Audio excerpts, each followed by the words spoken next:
नमस्कार मेरे मित्रों साथियों, मैं आपका अपना सचिन कुमार वर्मा स्वागत करता हूं आपके अपने यूट्यूब चैनल सिलेक्शन पॉइंट पर। तो 3 अक्टूबर और दिन है हमारा शुक्रवार। आज के general awareness and daily current affair MCQ session में मैं करता हूं एक बार फिर से आपका स्वागत, क्योंकि हम देख रहे हैं कि हम इससे पहले जो जनरल अवेयरनेस की जो सीरीज़ थी उसके अंतर्गत हम देख रहे थे भारतीय संविधान में जितनी भी योजनाएँ हैं उनका जो इंट्रोडक्शन हुआ, किस वजह से वो लाई गई, उनका उद्देश्य क्या था, उनसे लाभ क्या मिले, ये सारी चीज़ें हमने पढ़ी। इसके बाद अब हम करेंगे जो जनरल अवेयरेंस के सेशन में जो हमारे जो संविधान है, संविधान में जितने भी संशोधन हुए हम उसके बारे में देखते हैं। सारे संशोधन नहीं देखे जा सकते हैं, लेकिन जो संशोधन हमारे एग्ज़ाम की दृष्टि से, हमारे जो पेपर है उसकी दृष्टि से इम्पॉर्टेंट है, हम उन कॉन्स्टिट्यूशन के अमेंडमेंट्स को देखेंगे। ठीक है, तो मैं आशा करूँगा कि आप सभी को सेशन बेहतर लगेगा।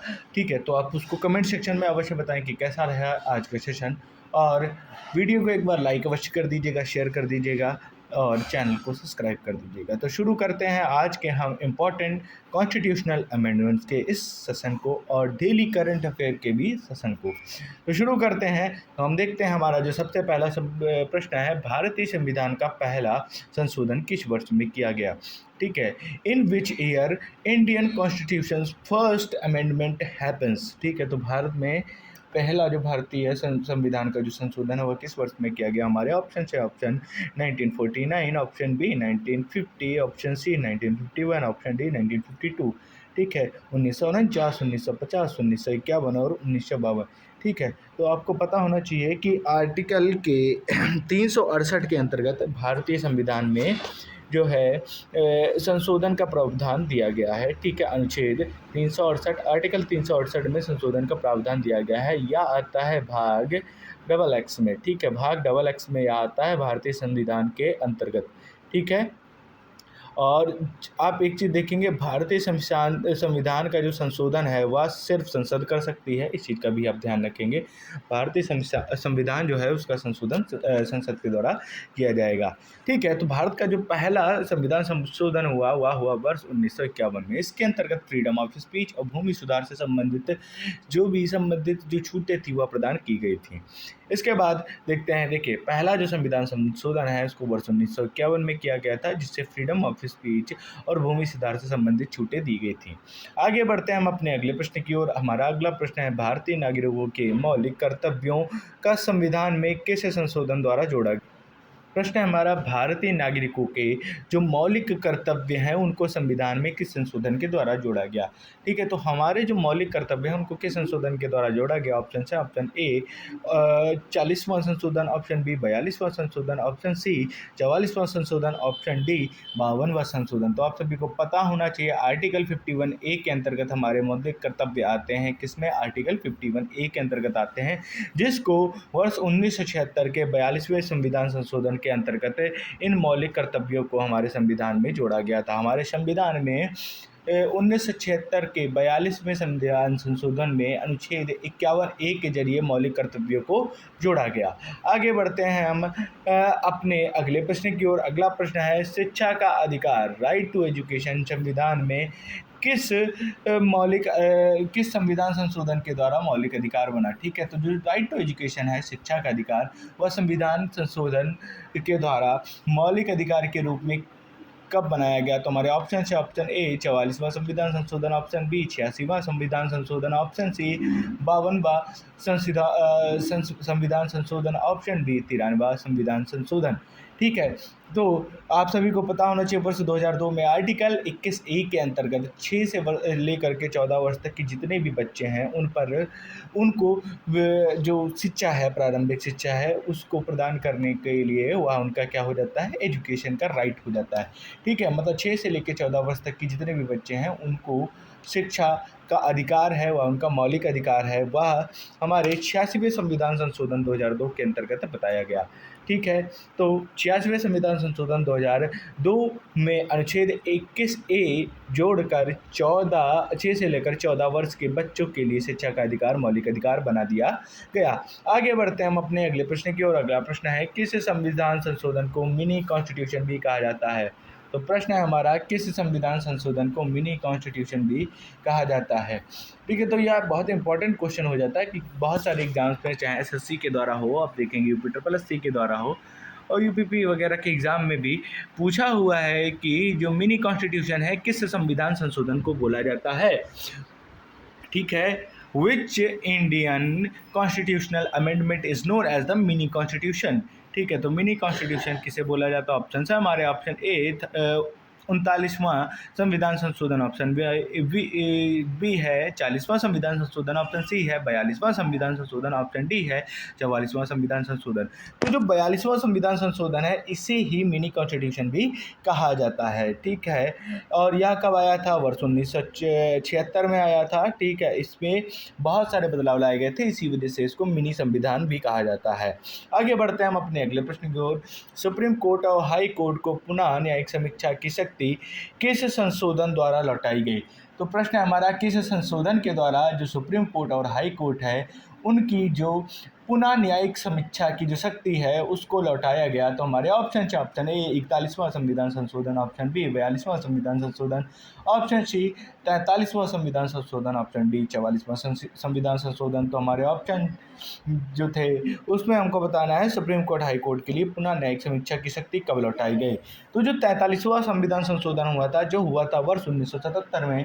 ठीक है, जिसमें 43वें संविधान संशोधन में 42वें संविधान संशोधन द्वारा खत्म की गई न्यायिक समीक्षा की जो पुनः शक्तियाँ थी उनको बहाल कर दिया गया। देखिए, 42वें संविधान संशोधन में ये सारी चीज़ें खत्म कर दी गई थी, परंतु इसको 43वें मतलब अगले वर्ष ही इसको फिर से लागू कर दिया गया। आगे बढ़ते हैं हम अपने अगले प्रश्न की ओर। मूल संरचना सिद्धांत, बेसिक स्ट्रक्चर डॉक्ट्रिन जो है वह किस मामले से प्रतिपादित हुई? ठीक है, तो बेसिक स्ट्रक्चर जो डॉक्ट्रिन है वो किस मामले से प्रतिपादित हुई? तो हमारे ऑप्शन है, ऑप्शन ए गोलकनाथ का मामला, option B Keshavananda Bharati case, option C Shankar Prasad case, option C Shahbano का जो केस है। ठीक है, तो Golaknath case, Keshavananda Bharati case, Shankar Prasad case and Shahbano case. तो देखेंगे कि हिस्टोरिक केस है। ठीक है, जो बहुत जगह पूछा जाता है। केशवानंद भारती का जो मामला है इसके अंतर्गत जो बेसिक स्ट्रक्चर डॉक्ट्रिन है उसकी इस्टेब्लिशमेंट की गई।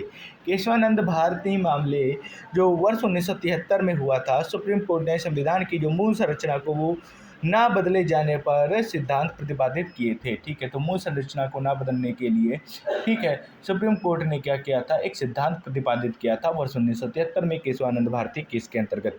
आगे बढ़ते हैं हम अपने अगले प्रश्न की ओर। अगला प्रश्न है, भारतीय संविधान के किस भाग में संशोधन की प्रक्रिया दी गई? अभी मैंने आपको बताया था कि आर्टिकल 368 और भाग कौन सा, भाग बताना है, भाग कौन सा है, हमारे संविधान संशोधन की प्रतिक्रिया किसमें दी गई है?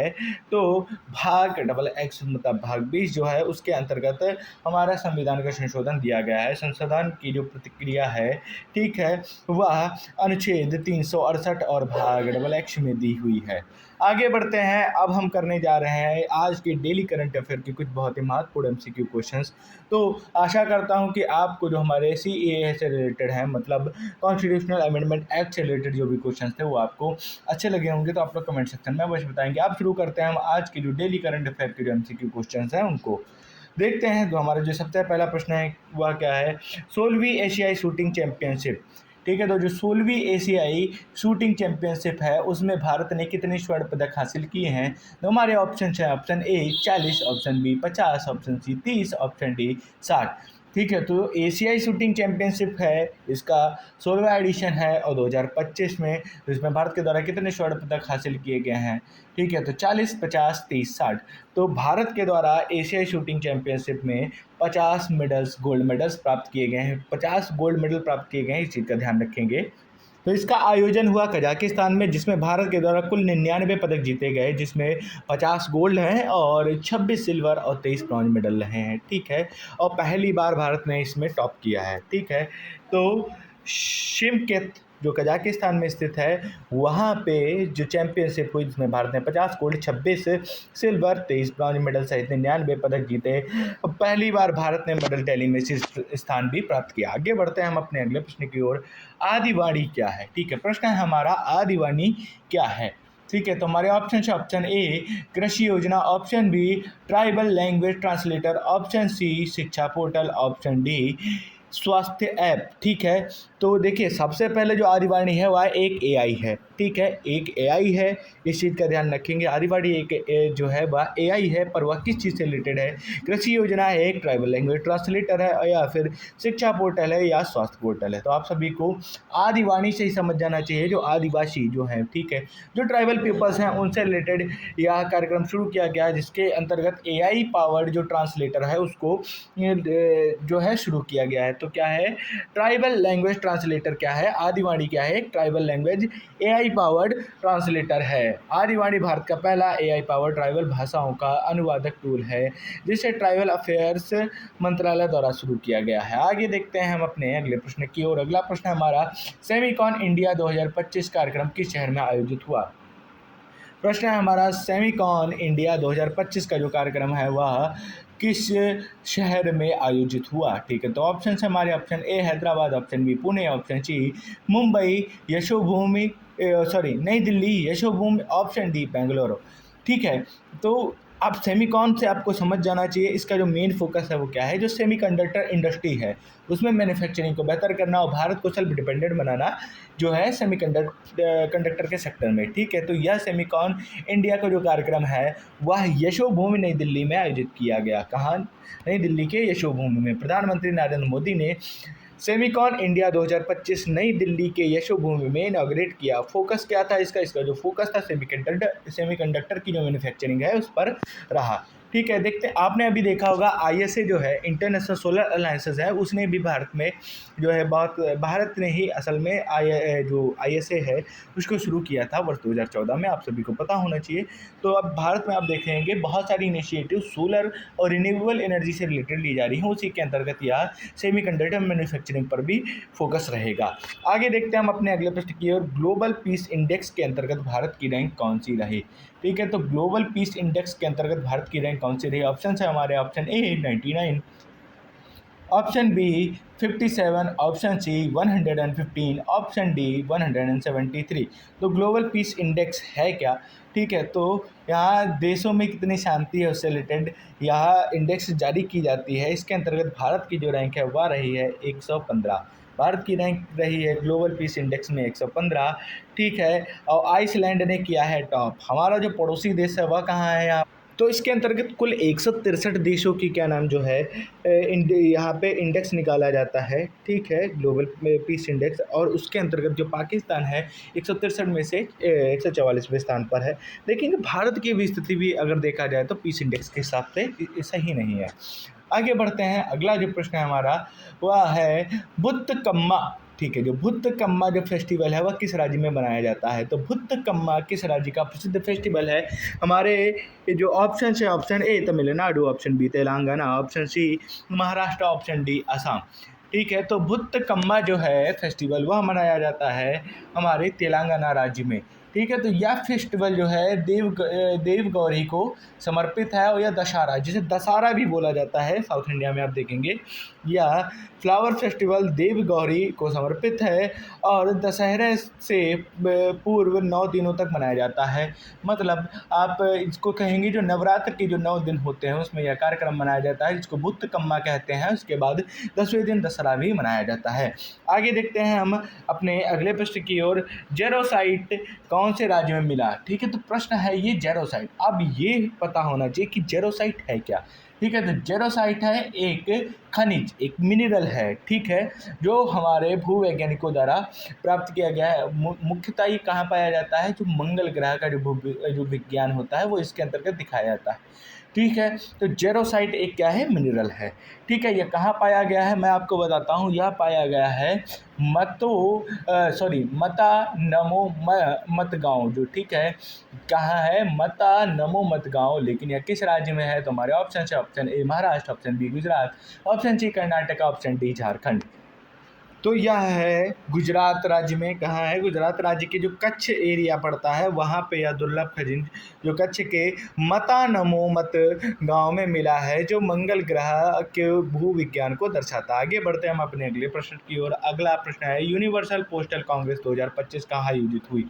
प्रश्न है हमारा, यूनिवर्सल पोस्टल कांग्रेस 2025 कहाँ आयोजित हुआ? ऑप्शन है हमारे, option A New Delhi, option B Geneva, option C Dubai, option D Washington D.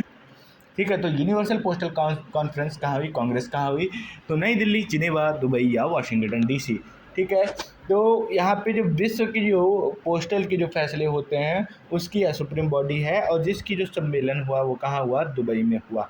ठीक है, इस कांग्रेस का आयोजन दुबई में हुआ। यह वैश्विक पोस्टल फैसलों के लिए सुप्रीम बॉडी है। आगे बढ़ते हैं हम अपने अगले प्रश्न की ओर। यूपी का पहला सिनेमैटिक वेस्ट पार्क कहाँ खुला है? प्रश्न है हमारा, उत्तर प्रदेश का जो पहला सिनेमैटिक वेस्ट पार्क है वह कहाँ खुला हुआ है? हमारे ऑप्शन से, option A Moradabad, option B खुजरा, option C Agra, option D Lucknow. ठीक है, तो cinematic west park Uttar Pradesh का जो पहला है वह कहाँ खोला जा रहा है? वह खोला जा रहा है हमारे ऑप्शन बी खुजरा। ठीक है, तो खुजरा जो है उत्तर प्रदेश का जो पहला सिनेमैटिक वेस्ट से आर्ट ट्रांसफॉर्मेशन के लिए पार्क जो है वह कहाँ खुला है? वह खुजरा में खुला है। आगे बढ़ते हैं हम अपने अगले प्रश्न की ओर। IMD वर्ल्ड टैलेंट रैंकिंग 2025 में टॉप में कौन सा देश रहा? ठीक है, तो IMD वर्ल्ड टैलेंट रैंकिंग 2025 में कौन सा देश टॉप पे रहा? हमारा ऑप्शन है, option A Singapore, option B Switzerland, option C Japan, option D Denmark. अगर देखेंगे आप यहाँ पे तो भैया टैलेंट के नाम पे भारत आता ही नहीं है। ठीक है, तो IMD की जो वर्ल्ड टैलेंट रैंकिंग है उसके अंतर्गत कौन सा देश टॉप पे है? तो यहाँ पे भी स्विट्जरलैंड। आप देखेंगे स्विट्जरलैंड बहुत सारी टैलीज पे टॉप करता है। ठीक है, तो Switzerland IMD world talent ranking के अंदर लगातार 10वीं बार अव्वल आया है। ठीक है, लगातार 10वीं बार यह नंबर 1 पर रहा है। भारत की इसमें कौन सी रैंक रही है? इसमें हमारा जो देश है भारत वह 63वें स्थान पर रहा है। वर्ष 2024 में भारत 58वें स्थान पर था, लेकिन आप देखेंगे इस वर्ष जो स्कोर है वह कम हुआ है। भारत 58 से लेकर 63वें स्थान तक पहुंच चुका है टैलेंट के नाम पर। ठीक है, वैसे भी हमारे देश के युवाओं का टैलेंट इंस्टाग्राम पर रील्स बनाना है।